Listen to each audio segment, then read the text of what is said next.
Yes, Your Honor.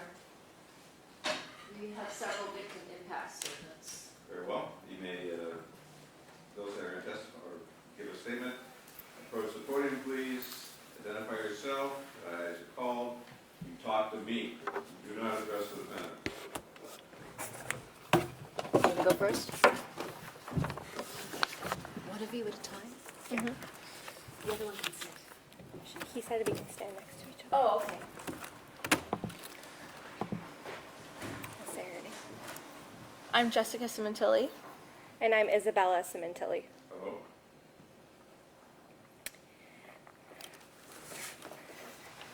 I'm the daughter who found the dead body you killed, something that I will never get out of my head for my entire life. You had the audacity to cry on the stand in your testimony, saying how ashamed you are. That was a very nice act, but no one has sympathy for you. And if they do, they're just as delusional as you are. Congratulations to the prosecution for knowing who murdered my dad the first night and letting him roam the streets for 6 months. That was a nice one. And the court system for letting a murderer back on the streets on good behavior. Even better.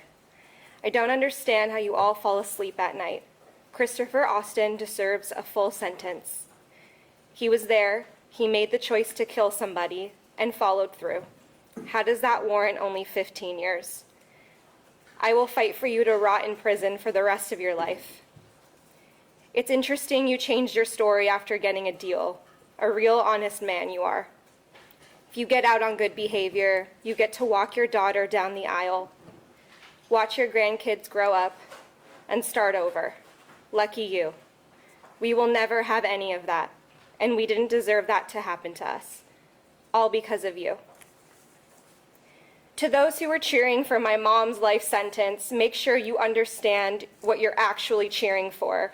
A killer to be released early. Wishing you a horrible life after your release would be the easy thing to do. Instead of standing here and insulting you, we just wish that you will be forgotten about. We hope your daughter wants nothing to do with you, and we hope she has a father figure in her life to show her what a real man is, because you are not one. You are a coward, stupid enough to blindly trust someone like Robert Baker. We can confidently say that you ruined our life, and we hope that you rot in hell, because no murderer deserves salvation. Over the years, my sister and I have been called brainwashed. Let me set this record straight and say that's not true at all. We are just two daughters who lost two parents trying to navigate life after a horrific trauma. Just because we are not media hungry doesn't mean we are clueless. We've approached the situation with integrity and class to the Sementilli last name, which is something both our parents taught us from a young age.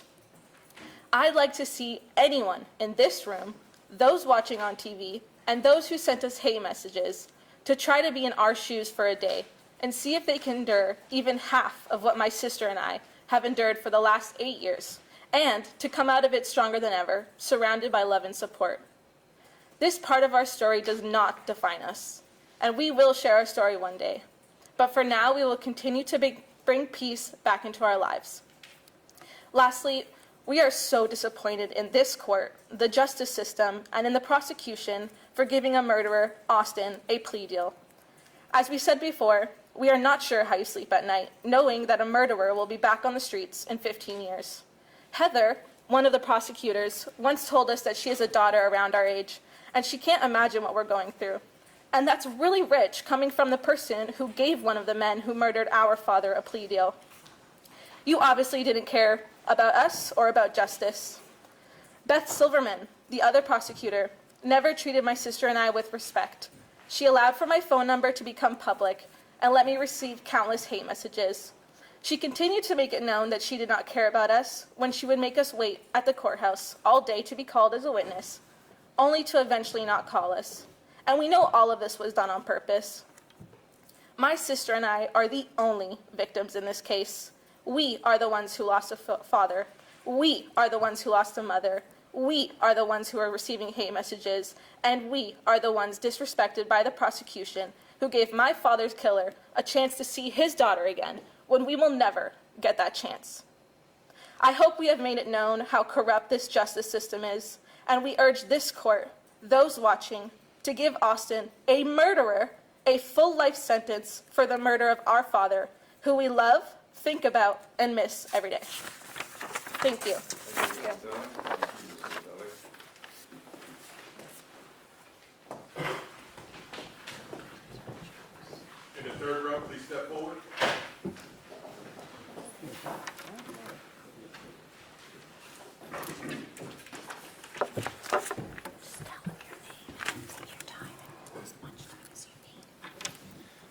My name is Daniel Piccillo.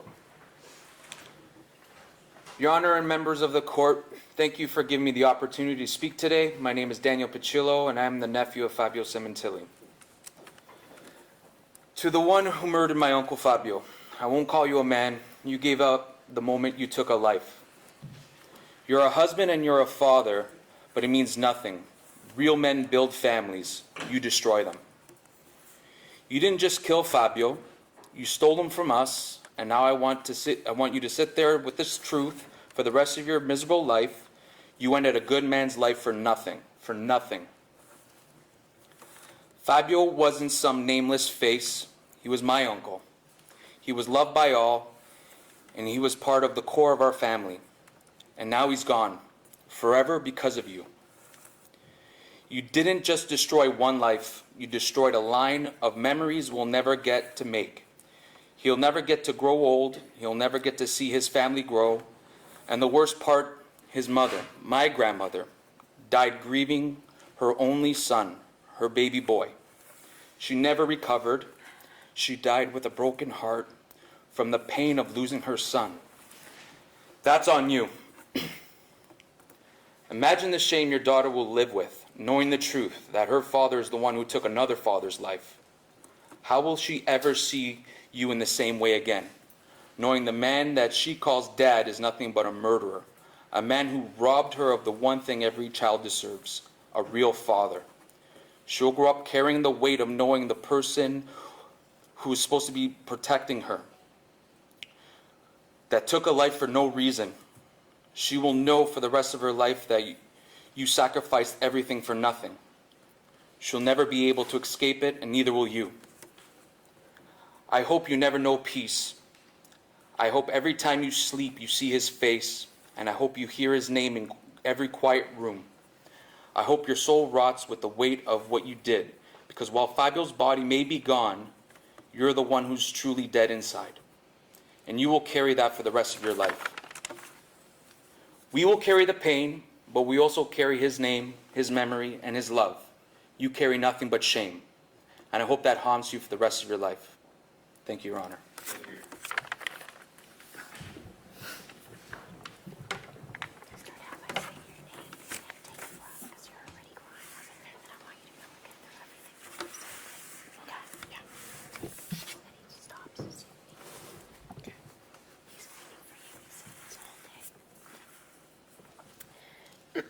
Your Honor, my name is Stephanie Avola, and I was Fabio's niece by marriage.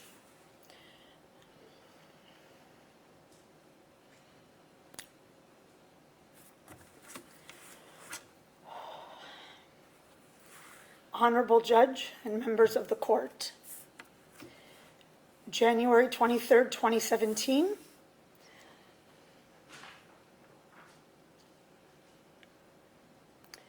is a day that will forever haunt me. It marked the end of the life I once knew and the beginning of a nightmare that has consumed me for the past 8 years. That date stamped a permanent divide between the world I had before, filled with love, security, and normalcy, and the painful reality that I've lived ever since. On that day, my uncle, Fabio Sementilli, was brutally murdered in his own backyard. He was simply enjoying the fresh air, the warmth of the sun, and the peaceful fruits of a life he had worked hard to build. He had no idea that those would be his final moments. No way of knowing that his life would be taken from him in the most violent and unimaginable way. No way of knowing that two despicable, violent men were lying in wait, looking for the perfect opportunity to attack him and take his life. And even more devastating, no way of knowing that the mastermind behind this horrific act, the person orchestrating every step, was his own wife. The betrayal is beyond comprehension. The trust and love that my uncle gave so freely were used against him in the most vile and calculated way. The horror of that day is something I replay constantly. I was left not only to grieve my uncle's loss, but to process an unbearable truth, that his death was not the result of an accident or an illness, but a cold, calculated act of violence with his despicable wife at the center of it all. And in the years since, I've had to come to terms with a name my family and I never wanted to know: Christopher Austin, one of the men responsible for stealing Fabio's life, and with it, a part of all of ours. Christopher Austin didn't know Fabio. They had never spoken, never even been in the same room, until that horrific afternoon when the fate of my uncle's life was suddenly and senselessly placed in his and Robert Baker's hands. What could possibly make someone with no prior criminal record agree to commit such a heinous crime? How do you participate in a plan to murder a man you've never met?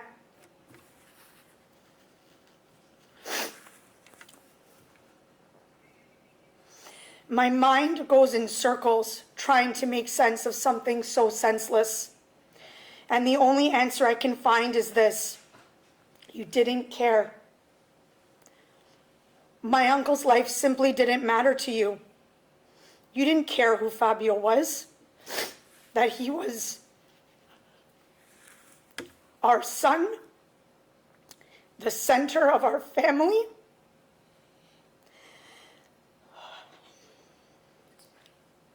That he was a father, a brother, a son, an uncle, a mentor, and a friend. That 3 minutes in his presence could make you laugh uncontrollably and feel joy you hadn't known you were missing.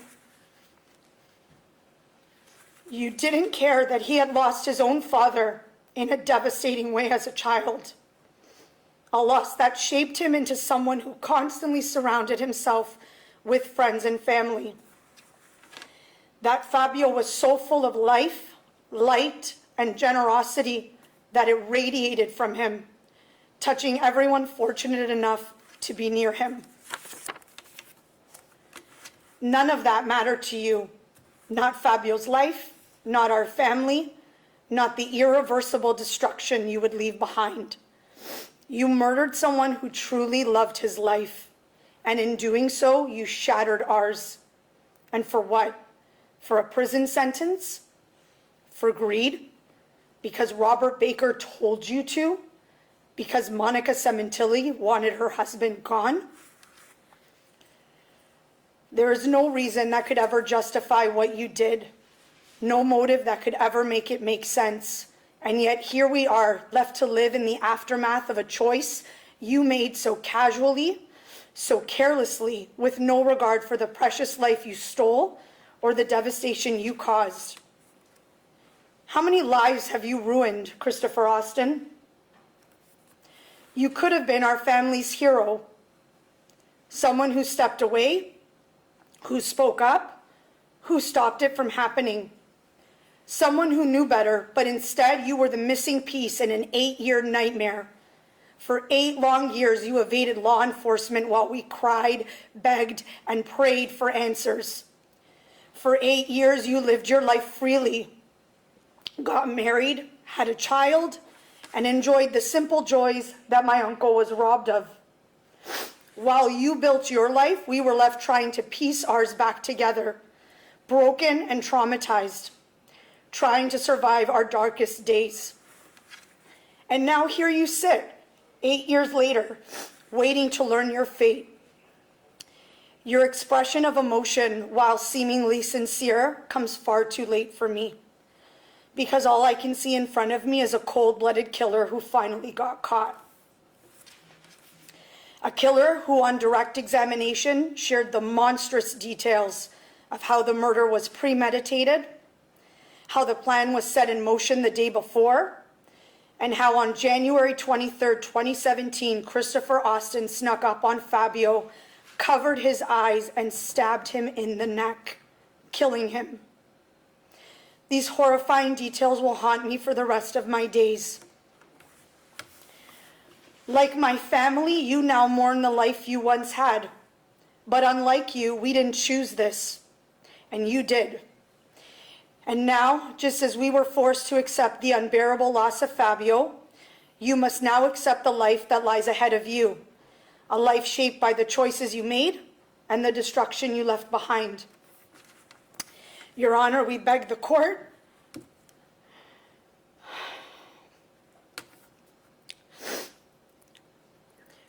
to impose the maximum sentence on Christopher Austin,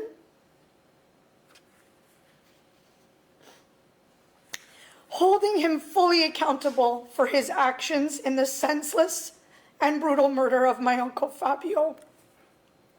For 8 long years, we have lived in anguish, knowing that one of the men responsible for destroying our lives was free. Today, he is free no more. I beg this court to sentence Christopher Austin to life in prison, not because it will bring justice or closure to me or my family, but because it is the only punishment that matches the heinous nature of the crime he committed. Thank you.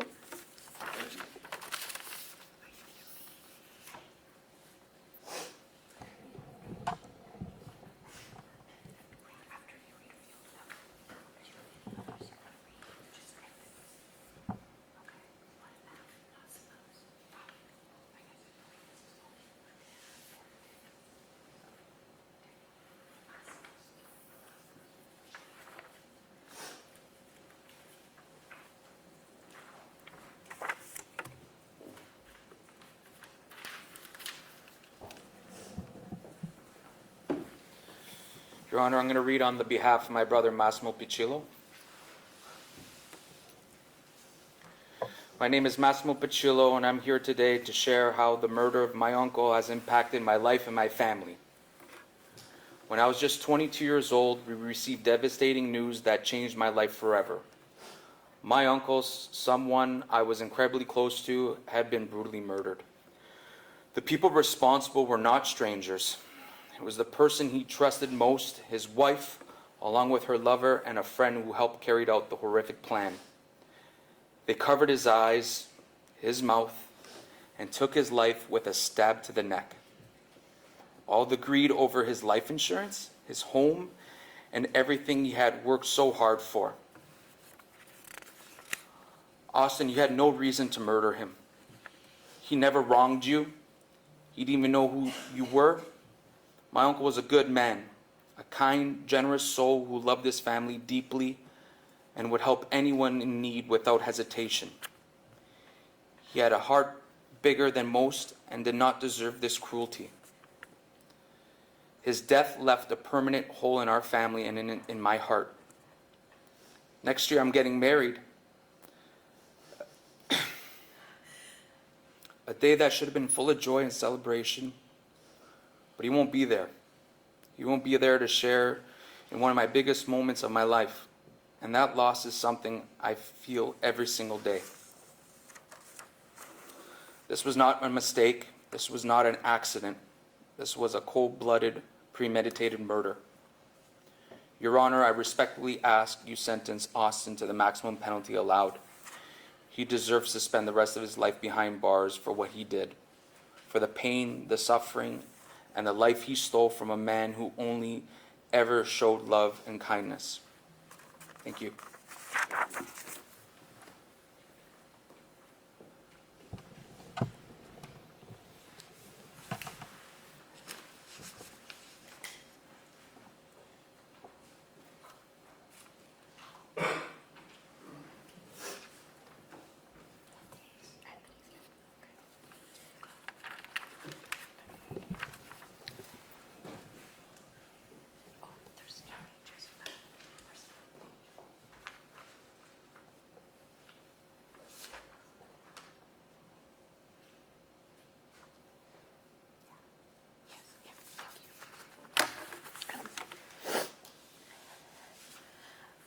Your Honor, I'm going to read a victim impact statement from my husband, Fabio's nephew, Anthony Pacillo. Dear Honorable Ronald Cohen, I am writing to provide a victim impact statement concerning the sentencing of Christopher Austin for his role in the devastating murder of my uncle. Though Mr. Austin was a stranger to us, his actions as a willing participant in this crime have left lasting emotional and psychological scars on my family and me. My name is Anthony Pacillo. I am the eldest nephew of the victim, who was like a second father to me. He was the heart of our family, someone we admired, leaned on, and loved deeply. The day he was murdered, our world was shattered. The crime was not only brutal, but premeditated. And Mr. Austin's involvement in helping carry out such a heinous act has forever altered the course of our lives. The loss of my uncle devastated our family. My grandmother's health declined rapidly following his death, and she passed away overcome with grief.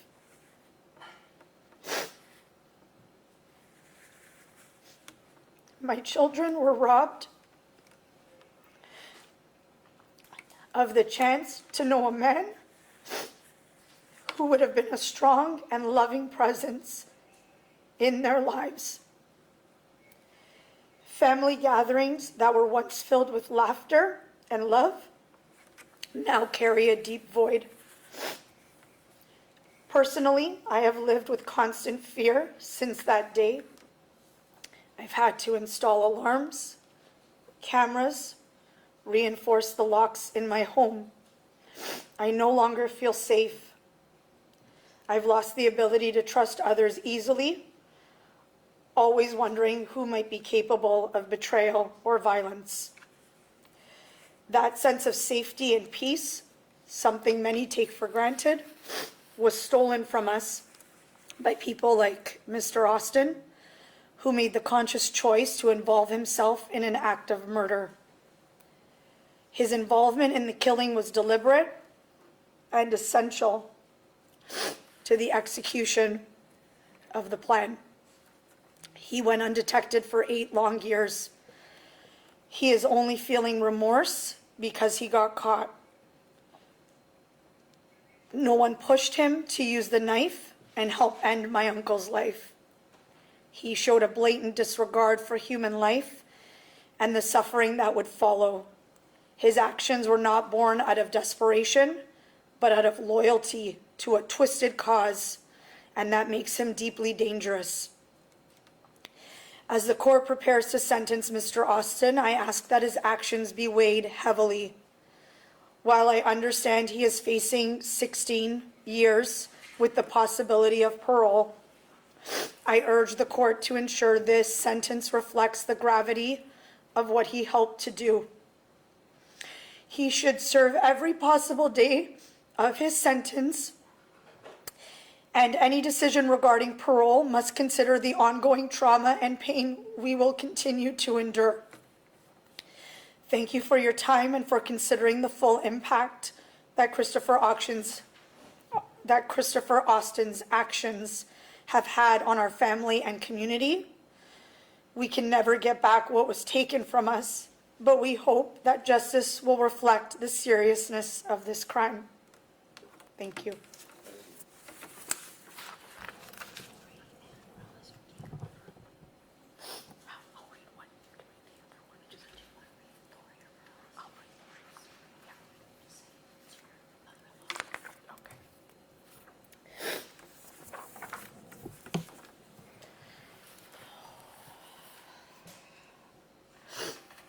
Your Honor, I have a victim impact statement from my mother-in-law, who's Fabio's eldest sister, Loretta Pacillo. Fabio Sementilli was my beloved younger brother, a man whose life was stolen from us in the most cold-blooded and heartless way imaginable. We received devastating news that changed our family forever.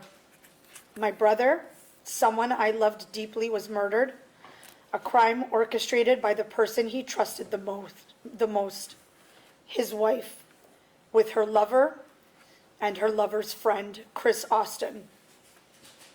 They plotted together to take his life, to blindfold and silence him, and then stab him in the neck, all because they were driven by greed.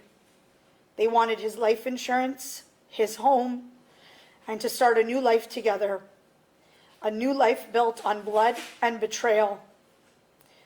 Her lover, the man she thought was worth murdering for, didn't even have more than $40 in his bank account. At trial, Chris Austin claimed that he was just a dummy, but I don't believe that. I believe it was all carefully planned and premeditated. My brother was a kind, generous man with a heart bigger than most. He loved his family, and he helped anyone who needed it without hesitation. He did not deserve this.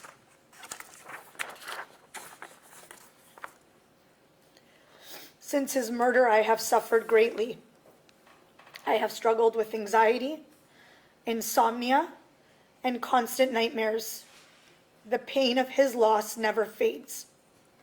The countless years of missing him and wishing he was still with us have taken a heavy toll on my health, my happiness, and our entire family. We also lost our mother because of this murder. She was completely heartbroken, and she never recovered from the grief. The pain took her from us far too soon. For several long years, our family lived in agony, not knowing who the other jogger in the surveillance video was. We wondered and agonized every single day, desperate for answers, desperate for justice. At trial, you, Chris Austin, said you were depressed, but somehow you managed to hide from law enforcement for 8 years. Remember, you had many choices, and you made the worst one possible. Chris Austin, why did you murder Fabio? He didn't do anything to you. He didn't even know you. Why would you do this? For a few gold coins? And for your friend, Robert Baker? Robert Baker was getting instructions directly from Fabio's wife, and you willingly went along with the plan to murder him. Chris Austin, you premeditated this murder. You had planned this. You are a murderer. You are a monster. Your Honor, I am asking you to sentence Chris Austin to many, many years in prison. He should be locked in a dark cell where he can no longer hurt anyone else. The way he helped destroy our family. Justice demands it. Thank you.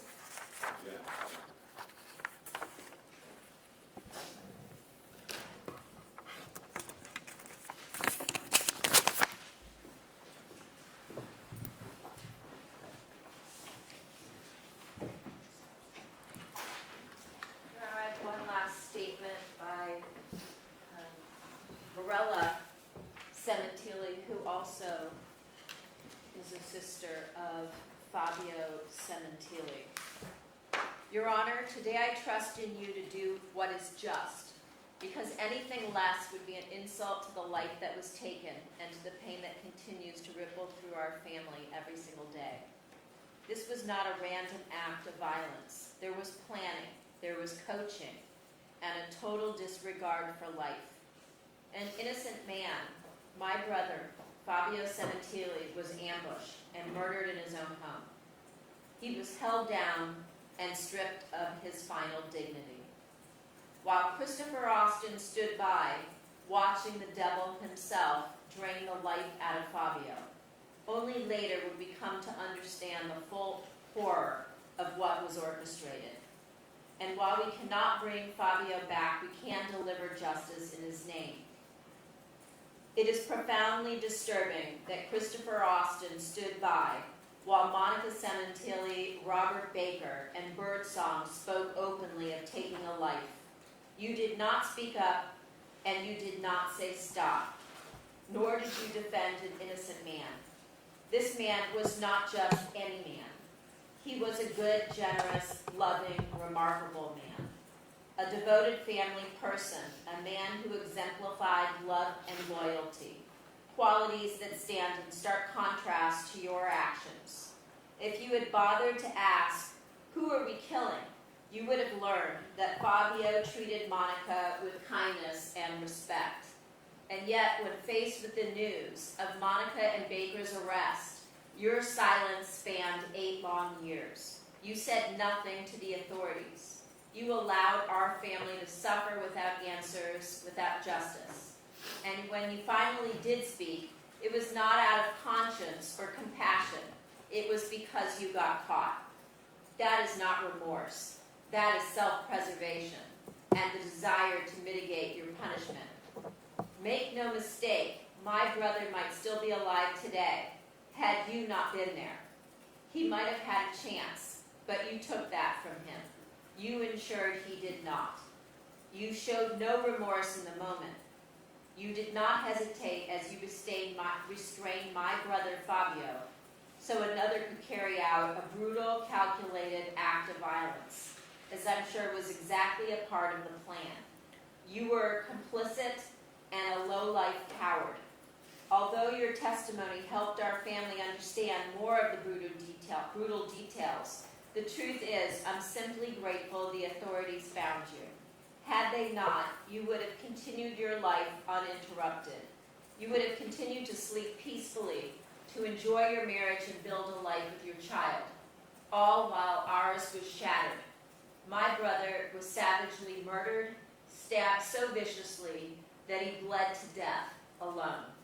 His neck was so desecrated that our mother had to bury her only son with a scarf around his neck to conceal the wounds. We have not known peace since. We have cried, we have feared, we have mourned, all traumatized by your choice to say nothing. This is not about a single poor decision. This is about a series of choices, meetings, and getting on that flight, knowing all too well that it would lead to the death of an innocent man.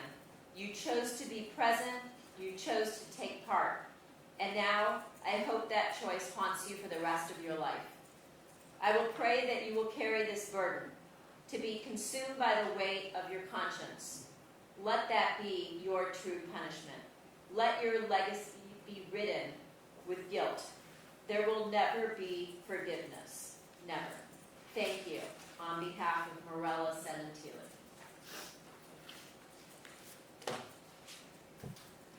Is there any issue relating to restitution?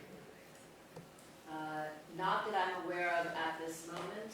I believe there were fees involved with respect to cremation, and I will provide that to council when and if I am provided with those amounts. They were, unfortunately, they were I will have my accrued client. out of the country, so I don't know how that will work. I will have my client waive his presence in case there is a need for a restitution hearing in the future. Is that correct, sir? Do you waive your presence for a future restitution hearing? Yes, sir. Very good. Anything further from the people? No, Your Honor. Truly tragic. Truly tragic.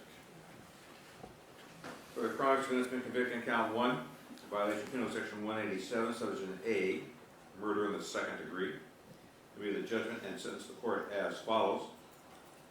Probation is denied, as the defendant is not eligible for probation. Defendant sentenced to state prison for the term prescribed by law, which in this case is 15 years to life. Pursuant to penal section 12022, subsection B, subsection 1, defendant is levied an additional and consecutive 1 year in state prison. Defendant is also levied a restitution fine of $300 pursuant to the dictates of penal section 1202.4, subsection B. A $300 parole revocation fine pursuant to penal section 1202.45, which is suspended. A $40 security fee is required by law. A $30 criminal court assessment, also as required. He is to submit a tissue sample pursuant to penal section 296. He is given following credits of 217 days actual and 0 days conduct credits, and that's pursuant to penal section 33.2. That'll be the order. Thank you. Thank you, Your Honor.